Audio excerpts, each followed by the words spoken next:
Our top story, a police chase ending in the suspect being shot by officers. We looked outside and we saw probably 8 or 9 police officers. The new video showing the aftermath as neighbors react. Right now, that suspect is still in critical condition. Thanks for joining us. I'm Mike Bush. This all happened Saturday morning in Maryland Heights after police chased the driver of a stolen car who struck an officer. That officer has since been released from the hospital.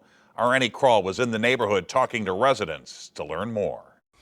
This is our street right now, full of police cars and such. This was the chaotic scene in the 11800 block of Jonesdale Court on Saturday. So Saturday morning around 3:30, we were woken up by about 10 gunshots. At first I thought it might have been fireworks because it's really unusual, so it was a little confusing initially. But we looked outside and we saw probably 8 or 9 police officers. Maryland Heights police saying a juvenile was shot by police after a stolen car chase ended in this quiet residential neighborhood. The woman who took this video has lived here for 30 years.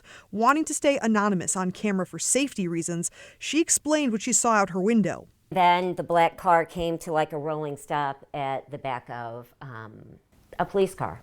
And at that point, I did not know that it was 2 cars involved. Neighbors tell me that once the sun rose and they could see better through the darkness, there was another car in this cul-de-sac, but it was in someone's front yard. I realized that there was a second person involved because I saw them coming up the street. There was about 4 police officers that were escorting somebody with their hands cuffed behind their back. And that's whenever I realized, okay, it was at least 2 people. Another young man was taken in an ambulance on a stretcher, she says, to a nearby hospital after being shot multiple times, police saying he was in critical condition. Former SLMPD Sergeant Ann Dorn is the widow of retired St. Louis Police Captain David Dorn, who was shot and killed protecting a pawn shop in 2020. Recognizing the risk taken by the officer hit Saturday. That's still very devastating for the officer, their families, and the officers that work with them.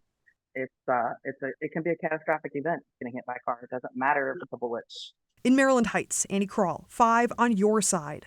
And Chief Bill Carson with Maryland Heights Police is holding a news conference tomorrow at 1:30 in the afternoon to share more about the shooting and the 2 stolen cars.